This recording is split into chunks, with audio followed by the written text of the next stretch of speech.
Hi, welcome to my channel. இன்றைக்கி நம்ம கடலைப்பருப்பும் வெண்டைக்காவும் போட்டு வடை செய்கிறத பார்க்கலாம். அதுக்கு தேவையான 10 வெண்டைக்காவை இந்த மாதிரி குட்டி குட்டியாக கட் பண்ணி வச்சுக்கலாம். ஒரு 2 மணி நேரம் ஒரு சின்ன டம்ளரில் கடலைப்பருப்பை ஊற வச்சு அரைச்சி எடுத்திருக்கேன்.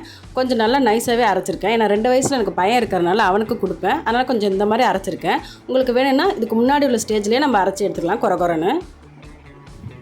ஒரு 2 பெரிய வெங்காயத்தை குட்டி குட்டியாக இந்த மாதிரி கட் பண்ணி நான் எடுத்து வச்சுருக்கேன். 2 பெரிய வெங்காயில் 3 கூட சேர்த்துக்கலாம். நம்ம வெங்காயம் நிறைய சேர்த்துக்கிட்டா நல்லா டேஸ்ட் இருக்கும். ஒரு 2 ஸ்பூன் சீரகத்தை ஆட் பண்ணிக்கலாம்.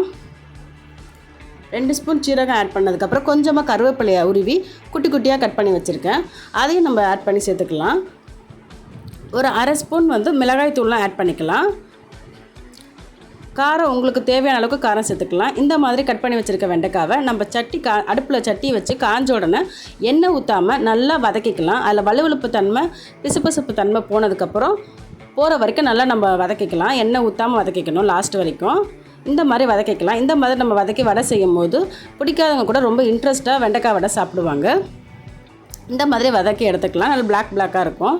அந்த டைமில் எடுத்துக்கலாம். இதோடு நம்ம அரைச்சி வச்சுருக்க பருப்பை இதை ஆட் பண்ணிக்கலாம். நான் ஒரு கிளிப்பு காட்ட மறந்துட்டேன். 3 வரமிளகாவையும் சேர்த்துருக்கேன் இல்லை கிள்ளி. அதையும் நீங்கள் சேர்த்துக்கோங்க. 3 வரமிளகாவையும் இப்போ வதக்கி வச்சுருக்க வெண்டைக்காவையும் சேர்த்துருக்கோம்.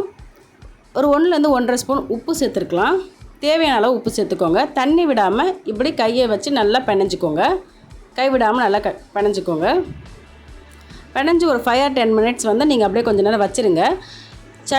அடுப்பை ஆன் பண்ணிவிட்டு எண்ணெய் நல்லா கொதித்ததுக்கப்புறம் சின்னதாக வடையை தட்டி போட்டுருங்க. ரொம்ப கருக விட்டுறாதீங்க. சிம்மிலே வச்சு வேக வைங்க. அப்போ தான் வடை நல்லா வெந்து இருக்கும். உள்ளேயும் நல்லா வெண்டைக்காயில் வெந்திருக்கும். நல்லாயிருக்கும்.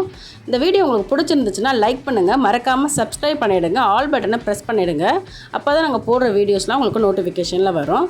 இந்த மாதிரி எல்லா வடையும் தட்டி போட்டு ஃப்ரண்ட் அண்ட் பேக் பரட்டி எடுத்துடுங்க. ஓரளவு கலர் சேஞ்ச் ஆனதுக்கப்புறம் நம்ம வடையை எடுத்துடலாம். இந்த ஸ்டேஜுக்கு வரும்போது நம்ம வடையை எடுத்துடலாம். ரொம்ப சூப்பரான டேஸ்ட்டான வெண்டைக்காய் கடலைப்பருப்பு போட்ட வடை ரெடி ஆயிடுச்சு. பிடிச்சிருந்தா மறக்காமல் லைக் பண்ணிவிடுங்க.